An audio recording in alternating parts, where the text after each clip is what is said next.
मेरा नाम जुनैद है। आप सभी का भरपूर स्वागत है आज के इस एपिसोड में। आज के इस वीडियो में एक खास मुद्दा है जिसके बारे में हम बात कर रहे हैं कि एचआर डिपार्टमेंट में जो जॉब्स होती हैं वो बढ़िया हैं या फिर क्रेडिट डिपार्टमेंट से जो जॉब होती हैं वो बढ़िया हैं। ठीक है, दोनों का एक फेयर कंपैरिजन करने वाले हैं। तो अगर आपका इंटरेस्ट जरा सा भी है, प्लीज लिसन केयरफुली। देखिए, सबसे पहले हम यहाँ पर बात करते हैं एचआर डिपार्टमेंट के बारे में। और एचआर डिपार्टमेंट के मैं आपको प्रोज एंड कॉन्स दोनों बताऊंगा। तो सबसे पहले यहाँ पर बात करते हैं। देखिए, एचआर की जो जॉब्स है वो एक सिंगल हैंडेड जॉब नहीं है, उसमें मल्टीपल काम है। जैसे वैकेंसी निकालना, साथ ही साथ लीडरशिप के ऊपर काम करना, या फिर जितने पुराने एम्प्लॉय हैं, नए एम्प्लॉय हैं, उन सभी का ध्यान रखना, निगरानी रखना कि उस बंदे को किस चीज़ की जरूरत है, किसको कैसे इंप्रूव कर सकते हैं, कहाँ पर किसके साथ क्या दिक्कत चल रही है। अच्छा, हमने जो पिछले महीने कुछ लोगों को हायर किया था उनकी परफॉर्मेंस कैसी आ रही है, ये सारी चीज़ें एचआर चेक करता है। साथ ही साथ एचआर फील्ड में जॉब करने का एक सबसे अच्छा फायदा यह रहता है कि अगर आपने यहाँ पर 1 साल या 2 साल जॉब कर ली एज ए एचआर, तो आपकी जो लीडरशिप स्किल्स है ना वो बहुत इनहेंस हो जाती हैं। आप ऐसे बातें करने लग जाते हो, आप लोगों को समझाने लग जाते हो, आप थोड़ा ज्ञान देने लग जाते हो। तीसरा फायदा यह है एज ए एचआर काम करने का,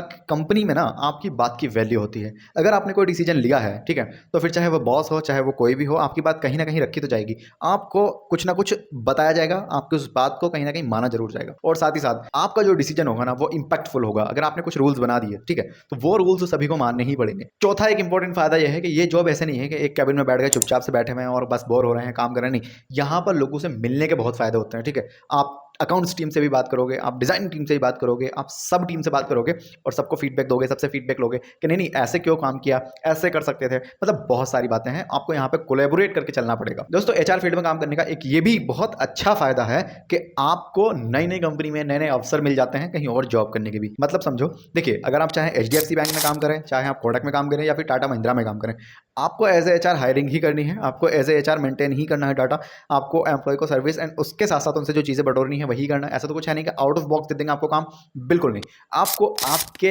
हिसाब का ही काम मिलेगा। ठीक है, तो आप अगर जैसे मान लो कहीं 6-7 महीने काम कर लेते हो, आपको लगता है कि नहीं यहाँ से तो दिल भर गया है, अब कहीं दूसरी जगह जाता हूँ, तो वहाँ पे भी आपकी ओपनिंग हो जाएगी, आराम से आप वहाँ पे भी जॉब कर सकते हो। ऐसे और डिपार्टमेंट नहीं है, बट यहाँ पे थोड़ी आसानी है। दोस्तों, अब तक जो मैंने आपको बात बताई थी वो तो सारे एचआर डिपार्टमेंट में काम करने के फायदे थे, लेकिन अभी हम बात करते हैं एचआर डिपार्टमेंट में काम करने के नुकसान क्या है वो समझो। देखिए, इमोशनल लेबर और साथ ही साथ कॉन्फ्लिक्ट रिसोल्यूशन। देखिए, कई बार ना कंपनी में बहुत सारी इमोशनल चीज़ें हो जाती हैं, तो आपको वहाँ पर समझ के चलना है। ठीक है, आपके पास कोई लेबर का बंदा आया है या आपके पास कोई भी ऐसे टीम का बंदा आया है, आके आपके सामने रोने लग गया कि भैया मैं तो इतने दिन से काम कर रहा हूँ, मुझे तो सैलरी नहीं बढ़ा रहे हैं, मेरे ये नहीं कर रहे हैं, तो आपको यहाँ पर एक सोल्यूशन क्रिएट करना है। ये नहीं कि ठीक है चलो करते हैं, ऐसा नहीं, एक परफेक्ट सोल्यूशन आपको देना पड़ेगा, देन जाके कुछ चीज़ें अचीव हो सकती हैं। साथ साथ यह है कि कंपनी में कई बार कुछ ना कुछ कॉन्फ्लिक्ट होता रहता है, कुछ ना कुछ बवाल मचता रहता है। ठीक है, चाहे वो कोई भी कितनी भी अच्छी कंपनी हो, तो आपको तैयार रहना है हमेशा, किस बंदे को फायर करना है और किस बंदे को रखना है कंपनी का, इन चीज़ों का आपको ध्यान रखना है।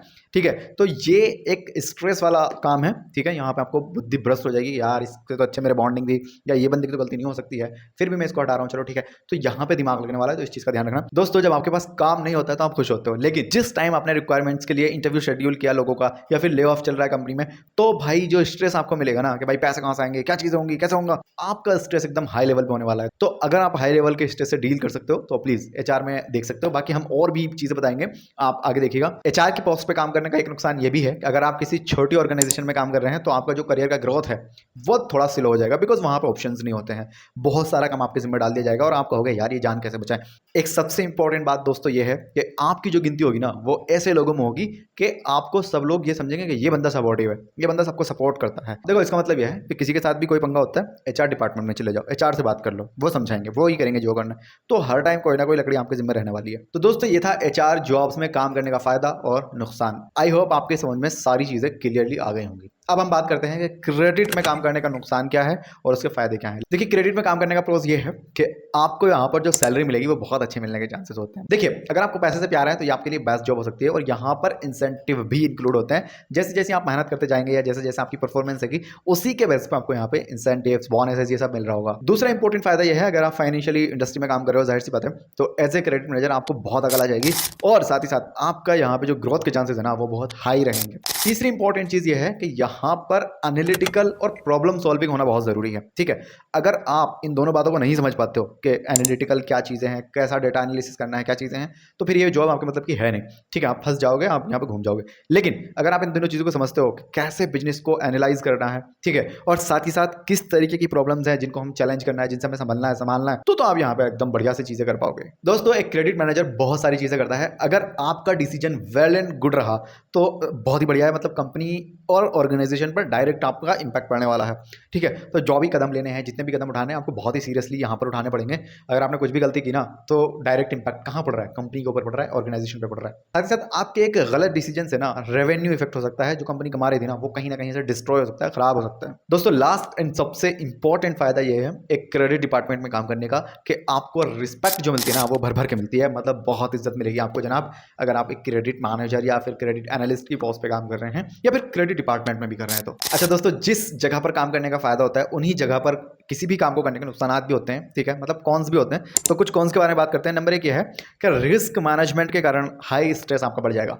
ठीक है, मान लो आपने किसी की लोन फाइल अप्रूवल दे दिया कि चलो इसको दे देते हैं, ठीक है, तो फिर उस बंदे से रिटर्न आएगा नहीं आएगा, मतलब आपका जो स्ट्रेस है ना, जाहिर सी बात है भाई, ऑर्गेनाइजेशन आपके ऊपर ही बैठी हुई है, आपके गलत डिसीजन से इंपैक्ट पड़ रहा है, तो आपको यहाँ पर बहुत संभाल के चलना होगा, मतलब स्ट्रेस लेवल आपका यहाँ पे एकदम हाई रहने वाला है। दूसरा ये है कि लंबे घंटे और डिमांडिंग डेडलाइन यहाँ पर रहने वाली है कि भैया कल तक फाइनल करके दो, मेरे को दे रहे हो तो दो, नहीं तो दूसरे बैंक जा रहा हूँ। ठीक है, और आपकी ड्यूटी भी अच्छी रहने वाली है क्योंकि आप डॉक्यूमेंट वेरीफाई कर रहे हो, बहुत सारी चीज़ें करोगे, तो आपको लंबा टाइम देना पड़ेगा इधर। ये नहीं कि बस हवा हवाई कुछ भी छोड़ के चलेगा, नहीं ऐसा नहीं है, सीरियसली बहुत आपको यहाँ पे टाइम देना पड़ेगा। और उससे भी ज़्यादा इंपॉर्टेंट ये है कि डेडलाइन अचीव करनी है। सामने वाले ने तो भाग जाएगा, क्लाइंट भाग जाएगा, और एक बार क्लाइंट भागा ना फिर वापस आएगा नहीं, बिकॉज सामने वाले तुमसे भी ज़्यादा तैयार बैठे हैं रिलेशनशिप बनाने के लिए। तीसरा नुकसान ये है कि आपकी जो वर्क लाइफ है ना वो बैलेंस नहीं रहने वाली है। ठीक है, अगर आप सोच रहे हो कि मैं बिल्कुल बैलेंस करके चल लूंगा, ऐसा नहीं, ऐसे करके ऊपर नीचे हो जाएंगी चीज़ें।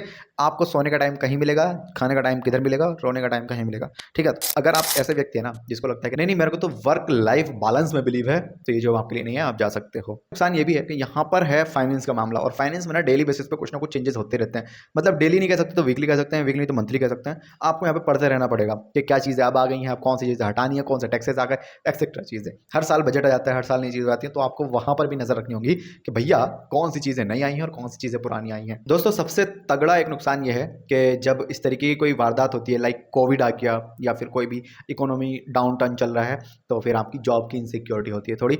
देखो ये तो सबके साथ है, ऐसा कोई स्पेशल नहीं है, जब नौकरी जाएगी तो सभी की जाएगी, ऐसा कुछ है नहीं। बट अगर आप अपने फील्ड में माहिर है ना तो आपकी नौकरी कभी जाने वाली है नहीं। ठीक है, क्योंकि देखो ऐसा होता है जो मैनेजर लेवल पे लोग काम कर रहे होते हैं ना, उनकी नौकरी कहीं जा रही होती है क्या? नहीं, तो आपको मेहनत करनी है, अचीव करना है, तब जाकर कुछ हो सकता है। अब तक हमने आपको 4 चीजें समझाई हैं कि क्रेडिट में काम करने का प्रोस क्या है, कॉन्स क्या है, एचआर में काम करने का प्रोस क्या है, कॉन्स क्या है। थोड़ा बहुत तो समझ में आया होगा ना, बहुत अच्छी बात है, please hit the like button. लेकिन अगर आप कहते हो कि भैया ग्रोथ किस में है, तो मैं आपको समझा देता हूँ। देखिए एचआर डिपार्टमेंट में 10 to 50% ग्रोथ रेट है पर साल का। ठीक है, और यही अगर हम बात करें क्रेडिट की, तो क्रेडिट में भैया 12 से लेकर 18% का आपको ग्रोथ रेट मिलेगा। ठीक है, अगर आप सैलरी की बात करते हो, आप हाइक की बात करते हो, तो ये इतना है। लेकिन अगर हम करें सुकून की दर है, पीस ऑफ माइंड की दर है, तो ये बात समझना जरूरी है। हर बंदा सैलरी के लिए काम नहीं करता, सबको जाके घर पे सोना अपनी वाइफ के साथ, अच्छी वाली नींद चाहिए, बच्चों के साथ रहना है। ठीक है, ये चलो शादी नहीं हुई भी है तो भी मुझे एक अच्छी प्यारी नींद चाहिए, टेंशन वाला नहीं चाहिए। बहुत सारे लोग ऐसे भी होते हैं। जाहिर सी बात है, जिस तरीके से मैंने आपको सारी चीजें समझाई हैं, आपको लगी गया होगा कि एचआर डिपार्टमेंट में थोड़ी शांति है, थोड़ा सुकून है। अगर आपको पैसा और ग्रोथ से प्यार है ना, तो आपके लिए जनाब क्रेडिट पोस्ट बेहतरीन है, आप उसी में जा सकते हो। जाहिर सी बात है, यहाँ पे स्ट्रेस लेवल आपका हाई रहने वाला है, मतलब बहुत टेंशन का पिटारा खुलने वाला है, तो उस चीज के लिए प्रिपेयर रहना, तैयार रहना। इस वीडियो के लास्ट में मैं अपना एक ओपिनियन देना चाहता हूँ कि मुझे क्या सही लगता है। देखिए, अगर आप ऐसे व्यक्ति हैं जिसको अपनी लाइफ बहुत प्यारी है, आप अपने आप से बहुत प्यार करते हैं, आपको ना वर्क लाइफ बैलेंस, जिसने बात बोली है बहुत सही बोली है, आपको ऐसा लगता है, तो फिर आपके लिए बेस्ट है एचआर जॉब्स। ठीक है, आप एचआर डिपार्टमेंट में जाइए, आराम से काम करिए, बढ़िया लोगों को हायर करिए, एक से एक नए लोग मिलेंगे, बढ़िया मजे लीजिए। लेकिन अगर आपको पता है कि नहीं नहीं ये सब मेरे को नहीं करना भाई, थोड़ा पैसा कमाना है, थोड़ा मोटा पैसा कमाना है, तो फिर आपके लिए है भैया क्रेडिट जॉब्स। अच्छा दोस्तों, ऐसा है मैंने क्रेडिट मैनेजर के ऊपर, क्रेडिट एनालिस्ट के ऊपर बहुत सारे वीडियोस बनाए हुए हैं, आपको आई बटन में लिंक मिल जाएगा, अगर आपको देखना है तो आप जाके देख सकते हो, बहुत सारी चीजें हमने वहाँ पे बताई हुई है। देखिए वीडियो के लास्ट में मैं आपको बता दूं, ऐसे एचआर आपको कितनी सैलरी मिल सकती है। अगर आपकी एजुकेशन अच्छी है तो आपको 8 लाख रुपए से लेकर 12 लाख रुपए तक सैलरी मिल सकती है, ये 1 साल की बात चल रही है। साथ ही साथ एज एचआर मैनेजर की थी सैलरी। इसके अलावा हम बात करें रिक्रूटमेंट कंसल्टेंट की सैलरी 4 लाख से लेकर 8 लाख रुपए तक हो सकती है, 1 साल की बात चल रही है। यहीं अगर हम क्रेडिट मैनेजर की बात करें तो 12 लाख से लेकर 20 लाख रुपए तक सैलरी हो सकती है। और अगर मैं यहीं पे बात करूं क्रेडिट एनालिस्ट की सैलरी की, तो वो भी 6 लाख से लेकर 12 लाख रुपए तक हो सकती है। ठीक है, अच्छा ये जो सैलरी मैंने बताई है ये इंडिया की एवरेज सैलरी है, एक बात। दूसरी बात यह है कि इंडस्ट्री, ऑर्गेनाइजेशन, लोकेशन, एक्सपीरियंस, ये चारों चीजें मैटर करती हैं इन सैलरी को अचीव करने के लिए। ठीक है, अगर आप हो जाते हो ऐसे बिहार वगैरह की लोकेशन में या कहीं यूपी में कोई गांव वाला इलाका, आप कहते हो मैं तो भैया क्रेडिट में जॉब चाहिए और सैलरी भी इतनी चाहिए, तो ये पॉसिबल थोड़ी है यार। ठीक है। तो आपको थोड़ा लोकेशन पे भी ध्यान देना है, आपको इंडस्ट्री पे भी ध्यान देना है, ऑर्गेनाइजेशन पे भी ध्यान देना है, और एक्सपीरियंस तो भैया यहाँ पे मस्ट है। मतलब इन दोनों पोस्ट में काम करने के लिए एक्सपीरियंस तो चाहिए, ये बात शायद आपको पता हो, मैं भी ना पता हो। वीडियो के लास्ट में मेरा एक ही सवाल है आपसे कि आपको एचआर डिपार्टमेंट पसंद है या फिर क्रेडिट डिपार्टमेंट, प्लीज कमेंट्स में बताइएगा। मतलब अगर आपको ऐसा ऑफर मिले कि इन दोनों में से एक जॉब चुननी है तो आप कौन सी चुनोगे, प्लीज बताओ। दोस्तों इस वीडियो के पीछे ना बहुत मेहनत की गई है, प्लीज अपने दोस्तों के साथ एक बार इस वीडियो को शेयर कर देना।